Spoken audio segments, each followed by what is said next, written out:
उसी घटना के बारे में है जिसमें 2 बार पहले से पीसी हो चुकी है। एक चर्चित हत्याकांड हुआ था जिसको लेकर मीडिया जगत में और आम जनमानस में काफ़ी सरगर्मी रही। डे वन से इस केस को हम लोगों ने चैलेंज के हिसाब से लिया था। आज इस केस पर हम लोग पूरी तरह से पूर्णविराम लगा रहे हैं। अंतिम अभियुक्त जो था उसको भी हम लोगों ने गिरफ्तार कर लिया है।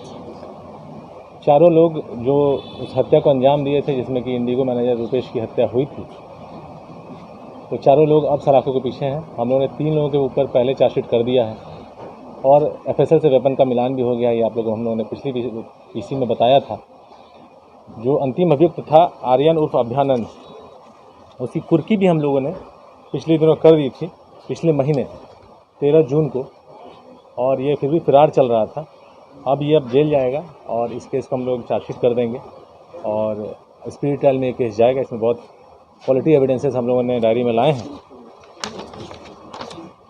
12 जनवरी को घटना घटी थी और संयोग से आज 12 जुलाई है।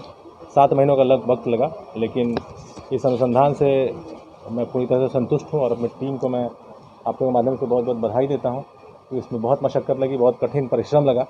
एक टोटल ब्लाइंड केस था और with evidence, without any suspicion अब हम लोग इस केस का पटाक्षेप कर रहे हैं और ये केस अब चार्जशीट होकर कोर्ट में जाएगा।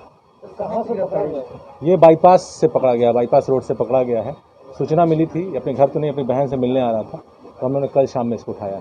कितने दिनों तक कहाँ था? इसमें आप लोग जब इस घटनाक्रम को देखिएगा 7 महीने के, तो घटना के बाद जैसा कि आप लोगों को पहली पीसी में बताया गया था, ये लोग सभी गतिविधियों को मॉनिटर कर रहे थे और पेपर्स पढ़ रहे थे। ऋतुराज सबसे पहले हम लोग का ब्रेक थ्रू था।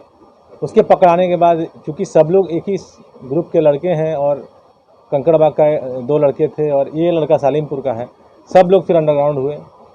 उन लोगों के जानकारी से बहुत बड़ा अपराध हो गया था ये उनसे, जो पेपर पढ़ के उन लोगों को लगा था, क्योंकि टारगेट के बारे में वो लोग बहुत ज़्यादा अनभिज्ञ थे शुरू में कि वो इतना बड़ा व्यक्ति है या हस्ती है।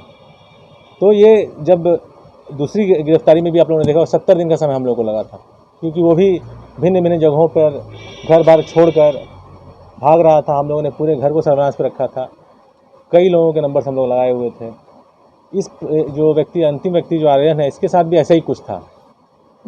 छोटू जिसने सरेंडर किया, छोटू के सरेंडर के बाद हम लोग एक्सपेक्ट कर रहे थे कि ये भी शायद सरेंडर कर जाएगा, लेकिन जब हम लोगों ने इसका सर्विलांस शुरू किया, इसे घर के आसपास फील्डिंग शुरू की, वारंट भी हम लोगों ने निकाला ताकि अब ये मैसेज क्लियर हो जाए कि ये पुलिस कार्रवाई करेगी ही करेगी, लेकिन अंततः हम लोगों को कुर्की करना पड़ा।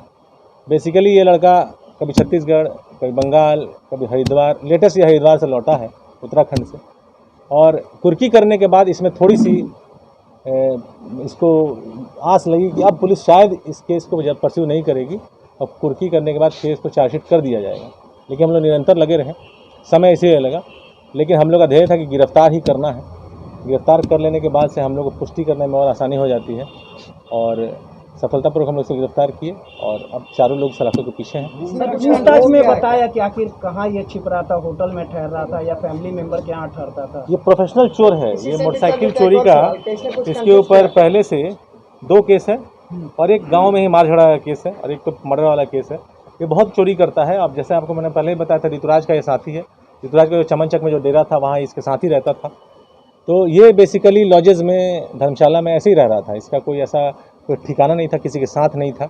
रोल की जहाँ तक बात है, ऋतुराज शूटर था, सौरभ शूटर था, छोटू सौरभ का मोटरसाइकिल चला रहा था और ये लड़का ऋतुराज का मोटरसाइकिल चला रहा था।